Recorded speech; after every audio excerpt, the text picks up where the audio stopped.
ನಮ್ಮ ಮಂಗಸುಳಿ ಗ್ರಾಮದ ಅಜಿತ್ ಮಾಸ್ತರ್ ಬಿರುದು ಒಂದು ಬಂದೈತಿ. ಹೆಂಗಪ್ಪ ಅಂತ ಕೇಳಿದ್ರ ಏನು ಬಂದೈತಿ ಬಿರುದ? ಸಾಹಿತ್ಯದಲ್ಲಿ ಸಮರ ಶಿವ. ಸಾಹಿತ್ಯದಲ್ಲಿ ಸಮರ ಶಿವ. ಸಾಹಿತ್ಯದಲ್ಲಿ ಸಮರ ಶಿವ.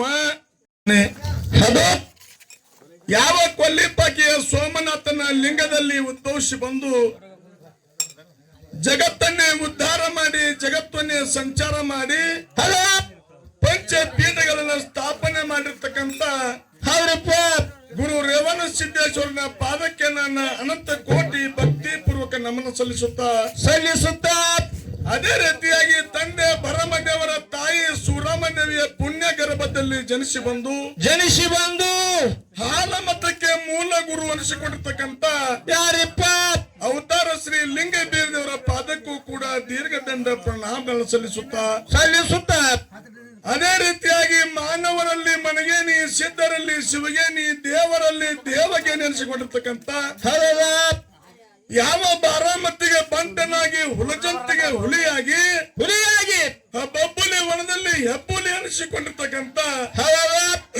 ಮಹಿಮಾತ್ಗ ಶ್ರೀ ಮಹಾಲಿಂಗರಾಯನ ಪಾದಕ್ಕೂ ಕೂಡ ಹನಿ ಹಚ್ಚಿ ನಮನಗಳನ್ನು ಸಲ್ಲಿಸುತ್ತಾ ಅದೇ ರೀತಿಯಾಗಿ ಯಾವ ಹೊನ್ನ ಅಗ್ರಣ್ಯ ದಂಡೆಯ ಮೇಲೆ ವಾಸಗೈದಿರ್ತಕ್ಕಂಥ ಚಂದರ ಸಾಲನ ಗುಂತಿ ಒಳಗ ಬಂಗಾರದ ಹಸ್ತವನ್ನ ತೋರಿರ್ತಕ್ಕಂಥ ಯಾರಿಪ್ಪ ಮಹಿಮಾಂತಿಕ ಶ್ರೀ ಮುತ್ಯಾಮುರಲಿಂಗನ ಪಾದಕ್ಕೂ ಕೂಡ ಹನಿ ಹಚ್ಚಿ ನಮನಗಳನ್ನು ಸಲ್ಲಿಸುತ್ತಾ ಅದೇ ರೀತಿಯಾಗಿ ಯಾವ ಬೆಳಗಾವಿ ಜಿಲ್ಲೆ ಕಾಗವಾಡ ತಾಲೂಕಿನ ಸುಕ್ಷೇತ್ರ ಮಂಗಸುಳಿ ಗ್ರಾಮದಲ್ಲಿ ವಾಸವಾಗಿರ್ತಕ್ಕಂಥ ಯಾವ ತಂದೆನಾದ ಬಾಲಮರ ಸಿದ್ದನ ಪಾದಕ್ಕೂ ಕೂಡ ಅನಂತ ಕೋಟಿ ಭಕ್ತಿ ಪೂರ್ವಕ ನಮನ ಸಲ್ಲಿಸುತ್ತಾ ಅದೇ ರೀತಿಯಾಗಿ ಪುಣ್ಯ ಭೂಮಿ ಪವಿತ್ರ ಸ್ಥಾನ ಈ ಮಾನವ ಕುಲವನ್ನು ಉದ್ಧಾರ ಮಾಡುವಂತವರು ಸಿದ್ಧಿ ಪುರುಷ ಪವಳ ಪುರುಷ ಅನಿಸುತ್ತವರು ಯಾವ ಈ ಮಾನವ ಕುಲವನ್ನ ಉದ್ಧಾರ ಮಾಡುತ್ತವರು ಕೆಟ್ಟ ಕಲಿಯುಗದಲ್ಲಿ ನಡೆದಾರು ದೇವರತ್ತ ಹೇಳಿದ್ರು ತಪ್ಪಾಗಂಗಿಲ್ಲ. ಯಾರಪ್ಪ ಕೇಳಿದ್ರೆ ನಮ್ಮ ಮಂಗಸುಳಿ ಗ್ರಾಮದ ಮರದರ ಪಾದಕ್ಕೂ ಕೂಡ ಕೋಟಿ ಕೋಟಿ ನಮ್ಮನ್ನು ಸಲ್ಲಿಸುತ್ತಾ ಅದೇ ರೀತಿಯಾಗಿ ನನ್ನ ಜ್ಞಾನಕ್ಕೆ ದಿವ್ಯ ಜ್ಯೋತಿಯಾಗಿ ಬೆಗಿರ್ತಕ್ಕಂಥ ಯಾವ ಜೋಳಕೆರೆಯ ದಂಡಿ ಮೇಲೆ ವಾಸವಾಗಿರ್ತಕ್ಕಂಥ ಅತನಿ ಗ್ರಾಮದ ದಡ್ಡಸಿದ್ದನ ಪಾದಕ್ಕೂ ಕೂಡ ದೀರ್ಘದಂಡ ಪ್ರಣಾಮ ಸಲ್ಲಿಸುತ್ತಾ ಅದೇ ರೀತಿಯಾಗಿ ಯಾವ ಸತ್ಯ ಶಿವತ್ತನ ಸೇವೆಯನ್ನ ಮಾಡ್ಲಿಕ್ಕೆ ಬಂದಿರತಕ್ಕಂತ ಯಾವ ನಮ್ಮ ಮಂಗಸುಳಿ ಗ್ರಾಮದ ದನಪಾಲ ಗುರುಜಿಯವರು ಮತ್ತು ನಮ್ಮ ಅಜಿತ್ ಸರ ಅದಕ್ಕೆ ಹೆಂಗೈತಿ ನಾವು ಕೇಳಿದ್ರ ನಮ್ಮ ಮಂಗಸುಳಿ ಗ್ರಾಮದ ಅಜಿತ್ ಮಾಸ್ತರ್ ಬಿರುದು ಒಂದು ಬಂದೈತಿ. ಹೆಂಗಪ್ಪ ಅಂತ ಕೇಳಿದ್ರ ಏನು ಬಂದೈತಿ ಬಿರುದ? ಸಾಹಿತ್ಯದಲ್ಲಿ ಸಮರ ಶಿವ. ಸಾಹಿತ್ಯದಲ್ಲಿ ಸಮರ ಶಿವ. ಸಾಹಿತ್ಯದಲ್ಲಿ ಸಮರ ಶಿವ. ಕೃಷ್ಣ ತೀರದ ಗಾನಕ್ಕೆ ಹೋಗಿಲೆ. ಹೌದಪ್ಪ ಹೌದು. ಗಡಿನಾಡದ ಗಾನಕ್ಕೆ ಹೋಗಿಲೆ. ರಾಜಮಠದೊಳಗೆ ಪ್ರಶಸ್ತಿಗಳು ಸಾಕಷ್ಟು ಬಂದವ್ರಿಪ್ಪ. ಆದ್ರೆ ನೋಡಪ್ಪನ ಏನಾಗ್ಯದ ಈ ಸಾಹಿತ್ಯದಲ್ಲಿ ಸಮರ ಯಾಕೆ ಬಿರುದು ಹೆಂಗ್ ಕೊಟ್ಟಾರ ನೋಡ್ರಿ, ವಿಚಾರ ಬಹಳ ಐತಿ. ಹೌದು, ಹೆಂಗ್ ಕೊಟ್ಟಾರ ನೋಡತ್ತೀರಿ. ಸಾಹಿತ್ಯದಲ್ಲಿ ಸಮರ ಶಿವ ಅಂದ್ರೆ ಸಮರ ಅಂದ್ರೆ ಏನ ಯುದ್ಧ. ಹೌದು, ಶುದ್ಧ ಸಾಹಿತ್ಯ ಯುದ್ಧ ಮಾಡಕ್ ಬರ್ತೇನೆ. ಹಂಗ್ಯಾಂಗ್ ಮಾಡ್ಲಕ್ ಬರ್ತದ? ಹಂಗೆಲ್ಲ ಯುದ್ಧ ಮಾಡ್ಯಾರ ಅವ್ರ. ಮಾಡ್ತಾರ್ರಿ. ಹೆಂಗ ಯುದ್ಧ ಮಾಡ್ಯಾರಪ್ಪ ಅಂತಂದ್ರ ಹೆಂಗ ಮಾಡ್ಯಾರ್ರಿ? ಜ್ಞಾನದಿಂದ ಮಾಡ್ಯಾರ ತಕ್ಷಣ ಅದು ಬಿರುದು ಬಂದೈತಿ. ಹೌದೌದು. ಹೆಂಗಪ್ಪ ಅಂತ ಕೇಳಿದ್ರ ಹೆಂಗ್ರಿ? ನಾವು ಹಾಡ್ಲಿಕ್ಕೆ ಒಂದು 20-25 ವರ್ಷ ಆಗಿರ್ಬಹುದು. ಹೌದು, ಆಗಿರ್ಬೋದಲ್ರಿ. ಆದ್ರ ಮೊದಲು ಹೆಂಗಿತ್ತಪ್ಪ ಅಂತ ಹೇಳಿದ್ರ ಹೆಂಗಿತ್ರಿ? ಚಲೋ ಹಾಡವ್ರನ್ನ ಹೇಳ್ಬೇಕಾದ್ರೆ ಏನ್ ಮಾಡ್ಬೇಕಾಗಿತ್ತು? ಬಿಜಾಪುರ ಕೆಳಗ ಹೋಗಿ ಹೇಳ್ಬೇಕಾಗಿತ್ತು ಹಾಡ್ಲಕ್. ಗಾಡಿ ಇಲ್ಲ ಇತ್ತು, ಬಸ್ಗೆ ಹೋಗ್ಬೇಕು ಇಲ್ಲಾರ ಹೆಂಗ್ ಹೋಗ್ತಿದ್ರಿ ನಿಮ್ಗೆ ಗೊತ್ತು. ಹಂಗಾರೆ ಹೋಗಿ ಕೊಡ್ಲಿ ಭಟ್ರು ಕೊಡ್ತಿದ್ರು. ಎರಡು ಮೇಲೆ ಆ ಕಡೆ ತಂದು ಹಾಡ್ತಿದ್ರು. ನಾವೆಲ್ಲ ಕೂತು ಕೇಳ್ತಿದ್ವಿ ಟೇಪ. ಈಗ ಮೊಬೈಲ್ ಬಂದ ಬಿಡ ಅವ್ರು ಟೇಪ್ ಹೋಗುದು ತುಂಬ್ಕೊಲಾಕ. ಅದಕ್ಕ ಹೆಂಗೈತ್ ಕೇಳಿದ್ರ ಯಾವುದೇ ಒಂದು ದೊಡ್ಡ ಮ್ಯಾಲ ಇರ್ಲಿ ಅಥವಾ ಸಣ್ಣ ಮ್ಯಾಲ ಇರ್ಲಿ ಎಲ್ಲರೂ ಮಾಡುದು ಸೇವಾ ಒಂದೇ ಮಾಡುದು. ಎಲ್ಲರೂ ಹಾಡುದು ಹಾಲು ಮತದ ಒಳಗ, ನಾವು ಹಾಡುದು ಹಾಲು ಮತದ ಒಳಗ, ಎಲ್ಲ ಒಂದೇ ಹಾಡುದ. ನಾವು ಏನು ಯಾರಿಗೂ ಕಮ್ಮಿ ಇಲ್ಲ. ಯಾವ್ದು ಬೆಕ್ಕರ ಮೇಲೆ ಹಾಕಿದ್ರು ಸಹಿತ ಅವ್ರ ಜೋಡಿ ಹಾಡಿಕೆ ಮಾಡ್ತೀವಿ ಅಂತಕ್ಕಂಥ ತಾಕತ್ತವನ್ನ ಸಮರ ಯಾರು ಸಾರಿರಪ್ಪ? ನಮ್ಮ ಅಜಿತ್ ಸರ್ ಸಾರ್ಯಾರ. ಹೌದು, ಹಿಂಗಾಗಿ ಅವ್ರಿಗೆ ಬಿರುದು ಬಂದೈತಿ. ಏನ್ ನೀವು ಅದಕ್ಕೆ ಬಿರುದು ಬಂದೈತಿ. ಹೌದು ಕರೆ ಮಾತ್ ನಿಮ್ಮದು. ಯಾಕಪ್ಪಂದ್ರ ಹತ್ತನೇಲಿ ಆಗ್ಲಿ ಮುರುಗುಂಡೆಯಲ್ಲಿ ಆಗ್ಲಿ ಮಂಗಸೂಳಿ ಆಗ್ಲಿ ಎಲ್ಲ ದೊಡ್ಡ ಮೇಲೆ ಕರೆಸ್ತದ್ರಿ ಮೊದಲ. ಹೌದೌದು. ಆದ್ರೆ ಈಗ ಹಂಗಿಲ್ಲ. ಹೆಂಗದವ್ರಿ ಈಗ ಹತ್ತನೇ ಒಳಗೆ ಹಾಡಿಕಿದ್ರ ಒಂದ್ ಮ್ಯಾಲ ತಿಲಾಕಿಂದ ಬರ್ತೈತಿ, ಒಂದ್ ಹತ್ತನೇ ಮ್ಯಾಲ ಇರ್ತೈತಿ. ಹೌದು. ಮುರುಗುಂಡ ಒಳಗಿದ್ರು ಸಹಿತ ಒಂದ್ ಮ್ಯಾಲ ಮುರುಗುಂಡದ್ದು ಒಂದ್ ಮ್ಯಾಲ ತಿಲಾಕಿಂದ ಇರ್ತದ್ರಿಪ್ಪ. ಅದ್ರಾಗ ಮತ್ತೆ ಏನ್ ಕಮ್ಮಿ ಆಗಿತ್ತಿ, ಏನಾಗ್ಯದ್ರಿ ತಿಲಾಕಿನ ಮ್ಯಾಲ ಕಮ್ಮಿ ಆಗಿಬಿಟ್ಟಾವ. ಏನ್ರಿ ಯಾಕ ಕಡಿಮೆ ಆಗ್ಯಪ್ಪ ಅಂತ ಕೇಳಿದ್ರ ಯಾಕಾಗ್ಯಾವ್ರಿ? ಯಾವಾಗ ನೀವು ಒಳ್ಳೆ ಪೂಜಾರಿ ಅವರು ಅಜಿತ್ ಸರ್ ನಮ್ಮ ದನಪಾಲಗುಜ ಕೊಡ್ಕೊಂಡು ಏನ್ ಮಾಡ್ರು, ಏನ್ ಮಾಡಿದ್ರಿ? ನಾವು ಯಾರಿಗೆ ಕಮ್ಮಿ ಇಲ್ಲ ಅಂತಕ್ಕಂಥ ಯಾವಾಗ ತೋರ್ಸ್ಕೊಟ್ರು ನೋಡು. ಹೌದಿಲ್ಲ? ಹೌದು. ಅವಾಗ ಮ್ಯಾಲ ಕಮ್ಮಿ ಆಗ್ಯಾವ. ಈಗಂತೂ ಏನೈತಿ ಎಲ್ಲ ಅವ್ರನ್ನ ಬಿಟ್ಟು ಈ ಕಡೆ ಸೈಡ್ ಶುರು ಆಗೈತಿ. ಹೌದು. ಹೌದಿಲ್ರಿ ಸರ್? ಹೌದು. ಅದಕ್ಕೆ ಇರ್ಲಿ ಯಾಕಪ್ಪ ಅಂತ ಕೇಳಿದ್ರ ಹೇಳಿದ್ರು ಮಾತ. ಏನ್ ಹೇಳಿದ್ರು ಮಾತ? ಯಾಕಪ್ಪಂದ್ರೆ ಯಾವ ಮ್ಯಾಲ ಎಲ್ಲಿಂದ ಬಂದವು, ಯಾವ ಊರು, ಯಾವ ತಾಲೂಕ, ಜಿಲ್ಲಾ ನಿಮ್ಗೆಲ್ಲ ಗುರ್ತೈತಿ. ಗುರ್ತೈತ್ರಿ. ಅದಕ್ಕೆ ಬಹಳ ಒಂದು ಹೇಳುವಂತ ಅವಶ್ಯಕತೆ ಇಲ್ಲ. ಇಲ್ಲ. ಯಾವ ಸತ್ಯ ಶಿವಸ್ಥಾನದ ಗದ್ದಿಗೆ ಮುಂದೆ ನಿಂತು ಆ ಸಿದ್ಧರ ಶಿವನಾಮಸ್ವರನ್ನ ಸ್ವಚ್ಛ ಮನಸ್ಸನ್ನ ಮಾಡ್ಬೇಕಾದ್ರ ಮಾತಾಡುವಂತ ಮಾತಿನಲ್ಲಾಗಲಿ, ಹಾಡುವಂತ ಹಾಡಿನಾಗಲಿ, ಏನಾಗ್ತದ ನುಡಿಸುವಂತ ವಾದಲ್ಲಾಗಲಿ, ಬರೆದಿರ್ತಕ್ಕಂಥ ಸಾಹಿತ್ಯದಲ್ಲಾಗಲಿ ತಪ್ಪು ತಡೆ ಆಗುವುದು ಸಚಿಕ. ತಪ್ಪಾಗ್ತಾ ಹೇಳ್ತೀರಿ ಕಡೆ ನೀವು. ಅವ್ರೇ ನಿಮ್ನ ಹಂಗೆ ತರಿಸಿರುತ್ತೇನು? ಹಂಗಿಲ್ಲ ತಮ್ಮ, ಎಲ್ಲಾ ಬರ್ತೈತಿ. ಆದ್ರ ದನಿ ಅಂಗಡಿ ಅಂತ ಬರಂಗಿಲ್ಲ. ಹೌದೌದು. ಗಂಟ್ಲ ಇಟ್ಕೊಂಡ್ ಬರುತ್ತೆ ನೀವು. ಅದಕ್ಕೆ ಎಲ್ಲಾ ಕಡೆ ಜಾತ್ರೆ ಚಲೋ ಅದಾವು, ಎಲ್ಲಾ ಕಡೆ ಬಂಡಾರ ಜಾಸ್ತಿ ಆರ್ತೈತಿ. ಅದಕ್ಕೆ ಏನಪ್ಪಾ ಅಂತಂದ್ರೆ ಇದು ದೇವ್ರ ಕೊಟ್ಟ ದೇಣಿಗೆ, ಇದು ಎಲ್ಲಿ ತರ ಬರಂಗಿಲ್ಲ. ಹೌದೌದ್ರಿಪ್ಪ. ಅದಕ್ಕೆ ನುಡಿಸುವಂತ ವಾದ್ಯಲಾಗಲಿ, ಬರೆದಿರ್ತಕ್ಕಂಥ ಸಾಹಿತ್ಯದಾಗಲಿ ಏನಾಗ್ತದ ತಪ್ಪು ತಡೆಯಾಗುವುದು ಸಜ್ಜಿಕ. ಆಗಿರ್ತಕ್ಕಂಥ ತಪ್ಪನ್ನ ಬದಿಗೊತ್ತಿ ಒಪ್ಪನ ಮಾತ್ರ ಸ್ವೀಕಾರ ಮಾಡಬೇಕು. ದೈವದಲ್ಲಿ ಕಳಕಳಿಯಿಂದ ಕೇಳ್ಕೊಳತ್ತ. ಅದಕ್ಕೆ ಹೇಳಿದ್ರು ಮಾತು ನವಲಪ್ಪನ. ಏನ್ ಹೇಳಿದ್ರು? ನಂಬಲೆ ಮನುಜ ಹಂಬಲಿಸಿ ಕೆಡಬೇಡ, ನಂಬಲೆ ಮನುಜ ಹಂಬಲಿಸಿ ಕೆಡಬೇಡ, ಶ್ರೀ ಸಂಬನೊಲುಮೆಗೆ ನಂಬಿಕೆಯ ಕಾರಣ. ಇದೇ ಮಾತು ಯಾಕೆ ಹೇಳಿದ್ರಿಪ್ಪ? ದೇವರನ್ನು ನಂಬಿ ಯಾರೂ ಕೆಟ್ಟಿಲ್ಲ, ದೇವರನ್ನು ಕೆಣಕಿ ಜಗತ್ತಿನಲ್ಲಿ ಯಾರೂ ಬದುಕಿಲ್ಲ ಅಂತ ಹೇಳಿದ್ರು. ಹೌದು. ಯಾಕೆ ಹೇಳಿದ್ರಿ ಮಾತ? ಅದಕ್ಕೆ ಇವತ್ತಿನ ದಿವಸ ನಮ್ಮ ಮಗದುಮಣ್ಣವ್ರ ಮನೆಗೆ ಈ ಒಂದು ಸೇವಾ ಕಾರ್ಯಕ್ರಮ ಯಾಕೆ ಬಂದದಪ್ಪ ಅಂತ ಕೇಳಿದ್ರ, ಯಾಕೆ ಬಂದದ್ರಿ? ಏನೋ ಕಾಡು ಕಂಟಕ್ಕಿರ್ಲಿ, ಏನೋ ಇರ್ಲಿ ಅಲ್ಲಿ ಶಿವಸ್ಥಾನ ಹೋದ ನೀವು ಸೇವೆ ಮಾಡಿರಪ್ಪ, ನಿಮ್ಮ ಕಂಟಕ್ಕೆ ಬಯಲಾಗದ ತಿಳಕ್ಷಣ ಬಿರು ಮಾಡಿದ್ರು ಹೇಳಿದಾಗ ಆ ಶಿವಸ್ಥಾನ ಮುಖಾಂತರವಾಗಿ ಮಂಗಸೂಳಿ ಗ್ರಾಮ, ಮುರುಗುಂಡಿ ಗ್ರಾಮ ಎರಡು ಸತ್ಯ ಶಿವಸ್ಥಾನ ಇವತ್ತಿನ ದಿವಸ ಮಗದುಮಣ್ಣವ್ರ ಮನೆಗೆ ಬಂದಪ್ಪ ಅಂತ ಹೇಳಿದ್ರ ಬಂದವತ್ತಿದ್ರ ಸಾಕ್ಷಾತ್ ಬ್ಯಾಲಮರ ಸಿದ್ಧ ಮತ್ತು ಮುತ್ಯ ಮುರಾರಲಿಂಗ ಸಾಕ್ಷಾತ್ ಇವತ್ತು ಈ ಮನೆಗೆ ಬಂದ ತಿಳ್ಕೊಂಡು ನಾವು ಇವತ್ತು ಸೇವಾ ಮಾಡಬೇಕಾಗ್ಯದ. ಹೌದು. ಬಂದ ಹೌದಿಲ್ಲ? ಅದಕ್ಕೆ ಹೆಂಗೈತಪ್ಪ ಅಂತ ಕೇಳಿದ್ರೆ ಬಹಳ ಮಾತಾಡಿ ದೈಹಿಕ ವಜ್ಜು ಹೌದು ಬೇಡ. ಯಾಕಪ್ಪ ಅಂತ ಕೇಳಿದ್ರೆ ಎಲ್ಲ ನಾವು ಅದೀವು. ಯಾಕಪ್ಪ ಒಂದು ನಾಣ್ಯಕ್ಕೆ ಎರಡು ಮುಖ ಇದ್ದಂಗ. ಚಿತ್ತಪತ್ತ ಎರಡು ಮುಖ. ಅದಕ್ಕೆ ಹೆಂಗಪ್ಪ ಅಂತ ಎಲ್ಲ ನಾವು ತಿಳ್ಕೊಂಡು ಒಂದು ಬಹಳ ವ್ಯತ್ಯಾಸ ಮಾಡಿ ಮಾತಾಡ್ಲಾರ್ದನಿ ಇವತ್ತಿನ ದಿವಸ ಏನಪ್ಪ ಅಂತ ಹೇಳಿದ್ರ ನಮ್ಮ ದನಪಾಲಗುಜ ಸಂದಿಗೆ ಬರೋದೈತಿ.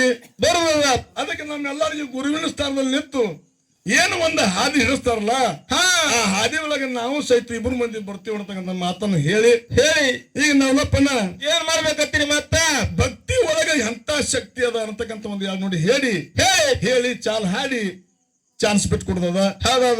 ಅದಕ್ಕೆ ಏನಾಗಿತ್ತು ನಾವಲ್ಲಪ್ಪನ ಅಂತ ಕೇಳಿದ್ರೆ ಏನಾಗಿತ್ರಿ ಸರ? ಯಾವ ಮಹಾರಾಷ್ಟ್ರ ರಾಜ್ಯದ ಪುಣೆ ಎಂಬ ಪ್ರಾಂತ ದೇವು ಆಳಂದಿ ಅಂತಕ್ಕಂಥ ಗ್ರಾಮದಲ್ಲಿ ಇಬ್ಬರು ಸತಿಪತಿ ಯಾರಿದ್ರಪ್ಪ ಅಂತ ಕೇಳಿದ್ರೆ ಭಕ್ತ ಬೋಲಬ ಮತ್ತು ಕನಕಾಯಿ. ಹೌದಪ್ಪ. ಹೌದು. ಭಕ್ತ ಬೋಲಬ ಮತ್ತು ತಾಯಿ ಕನಕಾಯಿ ಇದ್ರು. ಹೆಂಗಿದ್ರಪ್ಪ ಅಂತ ಹೇಳಿದ್ರೆ ಅವ್ರಿಗೆ 1000 ಎಕರೆ ಹೊಲ ಇತ್ತು, ಆಸ್ತಿ ಇತ್ತು, ಸಾಕಷ್ಟು ಶ್ರೀ ಸಂಪತ್ತು, ಧನ್ಯ ದೌಲತ್, ರೊಕ್ಕ, ರೂಪಾಯಿ, ಬೆಳ್ಳಿ, ಬಂಗಾರ ಏನೂ ಕಡಿಮೆ ಇದ್ದಿದ್ದಿಲ್ಲ, ಏನೂ ಕಡಿಮೆ ಇಲ್ಲ. ಆದ್ರ ಅವ್ರ ಲಕ್ಷ್ಯ ಎಲ್ಲಿತ್ತಪ್ಪ ಅಂತ ಕೇಳಿದ್ರ ಆಸ್ತಿ ಮೇಲಪ್ಪ, ಆಸ್ತಿ ಮೇಲೆ ಆಗಿತ್ತು. ಎಲ್ಲಿತ್ತವ್ರು ಚಿತ್ತ? ಅವ್ರ ಚಿತ್ತ ಎಲ್ಲಿತ್ತಪ್ಪ ಅಂತ ಕೇಳಿದ್ರ ಪಂಡ್ರಾಪುರದ ಪಾಂಡುರಂಗನ ಮೇಲೆ ಭಕ್ತಿ ಇತ್ತು. ಹೌದು, ಶ್ರೇಷ್ಠ ಭಕ್ತಿ. 100 ಆಳುಗಳು ದುಡಿದ್ರು ಸಹಿತ ಏನಾಗಿತ್ತು? ಆ ಕಡೆ ಲಕ್ಷ್ಯ ಅವ್ರದಿಲ್ಲ. ಇಲ್ಲ, ಅವ್ರ ಲಕ್ಷ್ಯ ಎಲ್ಲಿತ್ತಂದ್ರ ಪಾಂಡುರಂಗನ ಮೇಲೆ ಭಕ್ತಿ ಇತ್ತು. ಅದಕ್ಕೆ ಯಾವ ರೀತಿ ಭಕ್ತ ಬೋಲಬ ಭಕ್ತಿ ಮಾಡ್ತಿದ್ರಪ್ಪ ಅಂತ ಕೇಳಿದ್ರ ಸಾಕ್ಷಾತ್ ಪಂಡ್ರಾಪುರದ ಪಾಂಡುರಂಗ ಕೊಳ್ಳಾಗ ಹಾರ ಹಾಕಬೇಕಾದ್ರ ಕರಿಮರಿ ಇಟ್ಟ ತೆಳಗ ಗೋನ್ ನಿಂಗ ಹಾರ ಹಾಕಾವ ನೋಡ್ತಿದ್ರು ಅವ್ರು. ನೋಡೋದು ದೇವ್ರಿಗೆ ಹತ್ತಿದ್ರಿ ಏನ್ರಿ? ಏನಂತಿದ್ರು? ಏನಂದ್ರು? ಕರಿಮರಿ ಇಟ್ಟ ಸ್ವಲ್ಪ ತೆಳಗ ಗೋನ್ ನಿನ್ ಕೊಳ್ಳಾಗ ಹಾರ ಹಾಕಾವ ಅಂತಿದ್ರು. ಅವಾಗ ಪಂಡ್ರಾಪುರದ ಪಾಂಡುರಂಗ ಬಗ್ಗೆ ಅವ್ರ ಕೈಯಿಂದ ಹಾರ ಹಾಕೋತಿದ್ರು. ನೋಡಲಿ ದೇವರಿಗೆ ಮಾತಾಡಿ ಹಾರ ಹಾಕೊಂಡಾರ. ನೋಡ್ರಿ ಎಂತ ಭಕ್ತಿ. ಹೌದೌದು. ಅದಕ್ಕ ಹಿಂಗ ಭಕ್ತಿ ಮಾಡ್ಕೊತ ಬಂದ ಹೊತ್ತಿಗೆ ಒಂದು ಸಲ ಏನಪ್ಪ ಕೇಳಿದ್ರ ಏನಾಯ್ತ್ರಿ? ಎಲ್ಲಾ ಶ್ರೀ ಸಂಪತ್ತು ಸಾಕಷ್ಟು ಇದ್ರು ಸಹಿತ ಒಂದ ಏನ ಕಮ್ಮಿ ಇತ್ತು ಕೇಳಿದ್ರೆ ಅವ್ರ ಹೊಟ್ಟೆಲಿ ಪುತ್ರ ಸಂತಾನ ಇದ್ದಿದ್ದಿಲ್ಲ. ಹೌದೌದ್ರಿಪ್ಪ. ಹೌದು. ಅದಕ್ಕೆ ಬೇಡದ ಭಗವಂತ ವೃತ್ತಿಲದಾನ ಆದ್ರೆ ಇವ್ರು ಬೇಡಿದ್ದಿಲ್ಲ. ಹೌದೌದು. ಅದಕ್ಕೆ ಪಂಡ್ರಾಪುರ ಪಾಂಡುರಂಗ ವಿಚಾರ ಮಾಡ್ತಿದ್ದ. ಯಾವಾಗ ಬೇಡ್ತಾನೆ ನಿಮ್ಮ ಭಕ್ತಿ ಬಹಳ ವಜ್ಜ ಆಗೈತಿ. ಏನು ಬೇಡ್ತೀರಿ ಬೇರೆ ನಿಮಗೆ ಬೇಡದ ಕೊಡ್ತಿರತ್ತಿದ್ದ. ಆದ್ರೆ ಇವ್ ಬೇಡ್ಲಕ್ಕ ತಯಾರಿಲ್ಲ. ಹೌದಾ? ಯಾಕೆ ಹೇಳ್ತಿದ್ಪ ಅಂತಂದ್ರೆ ಭಕ್ತ ಮೂಲವ ಏನು ಹೇಳ್ತಿದ್ರಿ? ಸಾಕ್ಷಾತ್ ವೈಕುಂಠದ ಅರಸ ನೀ ನಮ್ಮ ಜೊತೆ ಇರಲಿಕ್ಕಾಗಿ ನನಗೇನು ಬೇಕಾಗ್ಯದ? ನಮಗ್ ಬ್ಯಾರೆ ಹಾಕ್ಬೇಕು ಪಾಂಡುರಂಗ ಹೇಳ್ತಿದ್ರು. ಹೌದೌದು. ಖರೇನಪ್ಪ. ಅದಕ್ಕೆ ಹಿಂಗಿದ್ದು ಹೊತ್ತಿಗೆ ಒಮ್ಮೆ ಏನಪ್ಪ ಅಂತ ಕೇಳಿದ್ರ ಏನಾಯ್ತ್ರಿ? ಯಾವ ಭಕ್ತ ಬೋಲಾಗ ಸ್ವಲ್ಪ ಆರಾಮ್ ತಪ್ಪಿತ್ತು. ಮುಂದ ಅವನು ಮಡದಿ ಕರೆದು ಹೇಳ್ದ ಏನತ್ತ? ಇವತ್ತಿನ ದಿವಸ ಪಾಂಡುರಂಗನ ಪೂಜೆ ಮಾಡ್ಲಕ್ಕ ನೀ ಹೋಗ್ಬೇಕಂತ ಹೇಳ್ರು. ಹೌದು. ಮಡದಿಗೆ ಹೇಳ್ತಾನ. ಹೇಳಿರು ಹೋಗಿ ಪೂಜೆ ಮಾಡು, ಎಲ್ಲಾ ಪುರಸ್ಕಾರ ಮಾಡಿ ಎಲ್ಲಾ ಮಾಡ್ಕರೆ ಎಲ್ಲರ ಆಸೆಗೆ ಬಿದ್ದು ಏನಾರ ಬೇಡಗಿಡಿ ಎತ್ತು ಹೇಳಿ ತಾಕಿತ್ತು ಮಾಡಿ ಹೆಣ್ತನ ಕಳಿಸಿದ ಪೂಜೆಗೆ. ಹೌದೌದ. ಅದಕ್ಕೆ ಪೂಜೆ ಕಳಿಸಿದಾಗ ಯಾವ ತಾಯಿ ಕನಕಬಾಯಿ ಬಂದು ನೇಮ ನಿಷ್ಠೆಯಿಂದ ಬಂದು ಭಗವಂತನ ಪಾದ ತಳಿಬೇಕಾದ್ರ ಪಾಂಡುರಂಗನ ಪಾದ ತಳಿಬೇಕಾದ್ರ ತಾಯಿ ಕಣ್ಣಾಗಿನ ಹನಿ ಹನಿ ಆಗಿ ಪಾಂಡುರಂಗನ ಪಾದ ಮೇಲೆ ಬಿದ್ದು ಕೂಡಲೇ ಪಾಂಡುರಂಗ ಹೇಳ್ತಾನ, ತಾಯಿ ಚಿಂತೆ ಮಾಡಬೇಡ, ಚಿಂತೆ ಮಾಡಬೇಡವ, ನಿನ್ನ ಮನುಷ್ಯನಾಗಿರ್ತಕ್ಕಂಥ ನೋವು ನನಗೆ ಕೂಣದ ವರ್ಷ ತುಂಬರೊಳಗೆ ನಿನ್ನ ಆಸೆ ಪೂರ್ತಿ ಆಗ್ತೈತಿ, ನೀನ್ ಚಿಂತೆ ಮಾಡಬೇಡ, ಪೂಜೆ ಮಾಡತ್ ಹೇಳ್ರು. ಅವಾಗ ತಾಯಿ ಹೌಸ್ ಆಗಿ ಪಾಂಡುರಂಗನ ಪೂಜೆ ಮುಗಿಸಿ ಮನೆಗೆ ಬಂದ್ರು. ಮನೆಗೆ ಬಂದ ಕಾಲಕ್ಕ ಮನೆಗೆ ಬಂದ್ರು 9 ತಿಂಗಳ ಗತಿಸಿದು. ತಾಯಿ ಗರ್ಭವತಿ ಆಗಿ ಗಂಡ ಮಗನ ಹಡದಳು. ಅವಾಗ ಭಕ್ತ ಬಲ್ಲಭ ಕೇಳ್ತಾನ, ಕನಕಾಯಿ ಏನು ಕೇಳಿದ್ರಿಪ್ಪ?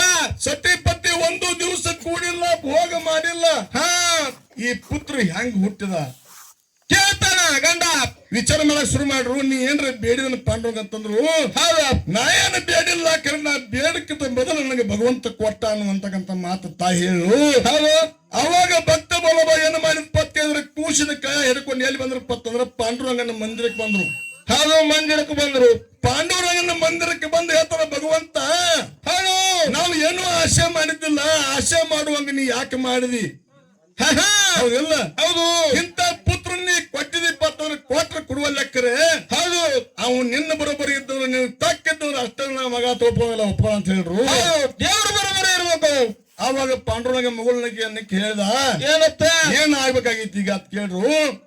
ಅವಾಗ ಭಕ್ತ ಬಲ್ಲಭ ಹೇಳ್ತಾನ, ಎಲ್ರು ಕಡೆ ಹೇಳದ ತಕಡಿ ಕಟ್ಟಾವ, ತಕಡಿ ಒಳಗ ಒಂದ್ ಕಡೆ ನೀವು ಕುಣಿಬೇಕು, ಒಂದ್ ಕಡೆ ನಮ್ಮ ಮಗನ ಕುಣಿಸಾವ, ನಿಮ್ಮ ತೂಕದ ಒಳಗೆ ಎಲ್ಲರೂ ನಮ್ಮ ಮಗ ಬಂದವ್ರ ಆಯ್ತು, ನಮ್ಮ ಮಗ ತಿಳ್ಕೊಳ್ಳೋದಿಲ್ಲ ಉಪಯೋಗ ಅಂತ ಹೇಳಿದ. ಹೌದೌದು. ಅವಾಗ ಹೇಳಿದಾಗ ಏನ್ ಮಾಡಿರ್ಪತ್ರ ಕಾಟ ಕಟ್ಟಿ ತಕಡಿ ಕಟ್ಟಿ ಒಂದ್ ಕಡೆ ಸೈಡ್ ಪಾಂಡುರಂಗ ಪುತ್ತ, ಒಂದ್ ಕಡೆ ಸೈಡ್ ಕುಣಿಸಿದ್ರು. ಮಗನ ಕುಣಿಸಿದ ಕೂಡಲೇ 2 ಮಂದಿ ತೂಕ ಬರೋಬ್ಬರಿ ಧರ್ಮದ ಕಾಟ ಬರೋಬ್ಬರಿಯಾಗಿ ತಗೋಲಕ್ಕಾಯ್ತು. ಯಾಕಪ್ಪ ಅಂತ ಕೇಳಿದ್ರೆ ಮೊದಲ ಇದ್ರಕ್ಕಿಂತ ಮೊದಲ ತಕಡಿ ಇಲ್ಲಾಗಿತ್ತು. ಏನಿತ್ರಿ? ಮೊದಲು ಹೆಂಗಿದಪ್ಪ ಅಂತಂದ್ರ ಮನ 2 ಮನ 4 ಮನ ಚಿಟ್ಟಿ ಕೊಳವಿ, ಹೌದಿಲ್ರಿ? ಹೌದೌದು. ಇವಿದ್ದು ಏನ್ ತಕಡಿ ಕಟ್ಟಿರಲ್ಲ, ಅಲ್ಲಿದಿಂದ ತಕಡಿ ಶುರು ಆಗೈತಿ. ತೂಕಗೆ ಬಂದಕ್ಕಾಗಿ ತುಕಾರಾಮ್ ಅನ್ನತಕ್ಕಂಥ ನಾಮಕರಣ ಅಲ್ಲಿ ತಂದೆ ಮಾಡ್ಯಾರ. ಸತ್ಯದ ಮಾತ. ಅದಕ್ಕ ಭಕ್ತರಿಗಂತ ಶಕ್ತಿ ಐತಿ. ಯಾರು ಭಗವಂತನ ಮೇಲೆ ಭಕ್ತಿ ಇಟ್ಟು ಶ್ರದ್ಧಾ ಇಟ್ಟು ನಂಬಿಕೆ ಇಟ್ಟು ನಡೀತಾರಲ್ಲ, ಅವರಿಗೆ ಭಗವಂತ ಅವ್ರಿಗೆ ಯಾವತ್ತು ಏನು ಕೊರತೆ ಬರಂಗಿಲ್ಲ, ತೊಂದರೆ ಆಗಂಗಿಲ್ಲ, ಏನು ಕಡಿಮೆ ಆಗಂಗಿಲ್ಲ ಅಂತಕ್ಕಂಥ ಮಾತು ನಾವು ತಲೆ ಇಟ್ಕೊಂಡು ಇವತ್ತಿನ ದಿವಸ ಹೆಂಗಪ್ಪ ಅಂತ ಕೇಳಿದ್ರೆ ಏನಾರ ಪ್ರಶ್ನೆ ಕೇಳಿ ಜಿದ್ದಿ ಮಾಡುವಂತ ಸಂದರ್ಭ ಇಲ್ಲ. ಯಾಕಪ್ಪ ಅಂತಂದ್ರೆ ಭಗವಂತನ ನಾಮಸ್ಮರಣೆ ಮಾಡೋ ಸಲುವಾಗಿ ನಾವಿಲ್ಲಿ ಬಂದಿದ್ದೀವಪ್ಪ ಅಂತಂದ್ರೆ ಒಂದು ವಿಚಾರ ಮಾಡಿ ಮಾತಾಡೋದು ಮಾತೈತಿ. ಹೌದಾ? ಯಾಕತ್ ಕೇಳಿದ್ರೆ ಮಾವನ ನವ್ಲು ನನ್ನ ಹೌದೌದು. ಯಾವತ್ತೀರ ಹೂವತ್ತಿ ನಾವು. ಅದಕ್ಕೆ ನವಲಪ್ಪನ ಹೆಂಗಪ್ಪ ಕೇಳಿದ್ರ ಒಂದೇ ಒಂದು ಮಾತಿನಿಂದ ರಾಮನಾಗಿ ಹೋಗೈತಿ, ರಾಮಾಯಣ ಒಂದು ಮಾತಿನಿಂದ ಮಹಾಭಾರತ ಆಗಿ ಹೋಗೈತಿ. ಇದ ಪುಣ್ಯ ಭೂಮಿ ಅಲ್ಲ ಆಗ್ಯಾದ್ರಿಪ್ಪ. ಅದಕ್ಕೆ ಮಾತಿನಿಂದ ಮತನ, ಮಾತಿನಿಂದ ಜತನ, ಮಾತು ಮುತ್ತಾಗಬೇಕ, ಕರೆ ಮಾತು ಹೋಗಿ ಘಾತ ಆಗಬಾರ್ದು ಅಂತಕ್ಕಂಥ ಮಾತು ಒಂದು ತಲೆಗೆ ಇಟ್ಕೊಂಡು ಇವತ್ತಿನ ದಿವಸ ಆ ಸಿದ್ಧರ ಶಿವನಾಮ ಸ್ಮರಣೆ ಬಹಳ ಮಾರ್ಮಿಕವಾಗಿ ಅಚ್ಚುಕಟ್ಟಾಗಿ ಮಾಡಬೇಕಾಗಿತ್ತಿ. ಅದಕ್ಕೆ ನಮ್ಮ ಧನಪಾಲ ಗುರುಜಿ ಅವರು 3 ಮಂದಿಗೆ ಏನ ಸಂವಾದ ರೂಪದಲ್ಲಿ ಕೂಡ್ಲಿ ಏನು ಕೊಡ್ತಾರೆ ಕೂಡ್ಲಿ ಯಾವ ಪ್ರಕಾರವಾಗಿ ಹಾದಿ ಹಿಡಿಸ ನೋಡ್ಕೊಂಡು ಮತ್ತೆ ಮುಂದಿನ ಪಾಲಕ್ಕೆ ಮಾತನ್ನು ಅಂತ ಹೇಳಿ ಈಗ ಯಥಾ